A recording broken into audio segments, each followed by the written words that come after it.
राजनीति विज्ञान के तृतीय वर्ष के प्रथम प्रश्न पत्र में हम अपना चिंतन शुरू करेंगे यूनानी राजनीतिक चिंतन सुकरात से।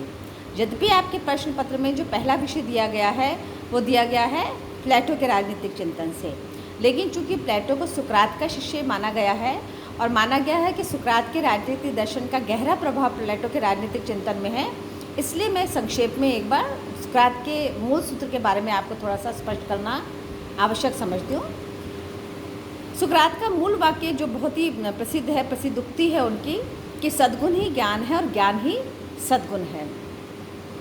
चूँकि प्लेटो सुकरात के शिष्य थे, उन्होंने इनके इस मूल मंत्र को ही अपना एक दार्शनिक सूत्र बना लिया और इसी को व्यवहारिक समस्याओं के समाधान के लिए प्रयुक्त करने का प्रयास किया, जिसका सीधा सा आशय ये है कि यदि व्यक्ति में सद्गुण है तो वो ज्ञान प्राप्ति की ओर अग्रसर होगा, ज्ञान उसे आकर्षित करेगा, वो ज्ञान के लिए जिज्ञासु होगा।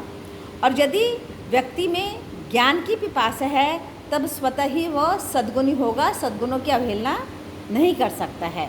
ये ठीक उसी प्रकार का है जैसे ही हम भारतीय राजनीतिक चिंतन परंपरा में कहते हैं, दार्शनिक परंपरा में कहते हैं कि सत्य ही ईश्वर है, ईश्वर ही सत्य है।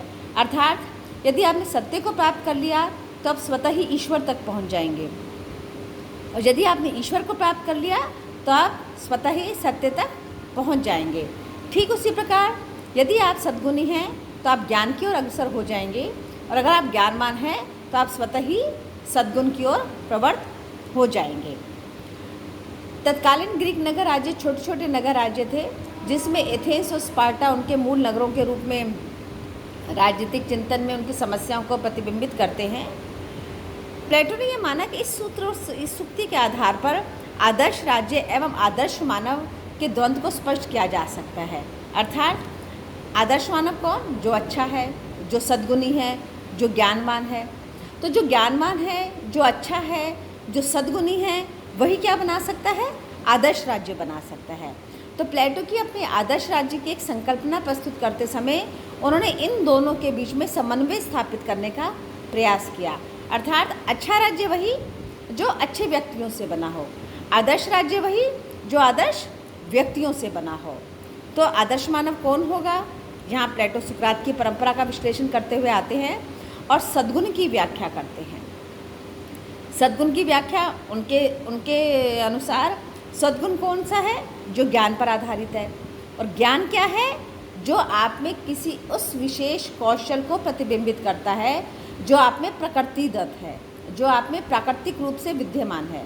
प्लेटो की ये मूल संकल्पना थी कि प्रत्येक व्यक्ति में कोई ना कोई मूल सद्गुण निहित होता है। यद्यपि अन्य सद्गुण भी होते हैं, लेकिन कोई एक मूल सद्गुण होता है जो उसके व्यक्तित्व को परिभाषित करता है, और उस सद्गुण का सीधा संबंध किससे होता है?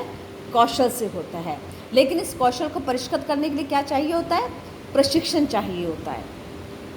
आगे उसको स्पष्ट करेंगे जब हम लंबा एक पूरा चार्ट बना के स्पष्ट करेंगे। तो प्लेटो ने अपने इस मूल गुरु की उक्ति को जिस अपनी रचना में प्रस्तुत किया वो संवाद शैली के आधार पर प्रस्तुत करने का आशय होता है कि उन्होंने विभिन्न पात्रों के माध्यम से तत्कालीन नगर राज्यों की समस्याओं को प्रस्तुत किया, विभिन्न पात्रों के माध्यम से उसकी व्याख्या की, और विभिन्न पात्रों के आपस में संवाद के द्वारा उनका समाधान भी प्रस्तुत किया। तो प्लेटो की जो मूल रचना है रिपब्लिक, वो किस पर आधारित है? वो संवाद शैली पर आधारित है, और इसी संवाद शैली पर आधारित आदर्श राज्य की संकल्पना उन्होंने प्रस्तुत की। उसके सर्वोच्च स्तर पर, सबसे ऊपरी स्तर पर कौन है? दार्शनिक शासक। प्लेटो ने दार्शनिक शासक की एक स्पष्ट परिकल्पना प्रस्तुत की है कि दार्शनिक शासक कौन हो, कैसा हो, उसकी सीमाएं क्या हैं, उसके कार्य क्या है, और वही उसकी सर्वोच्च या सर्वोत्तम अवस्था मानी जाएगी।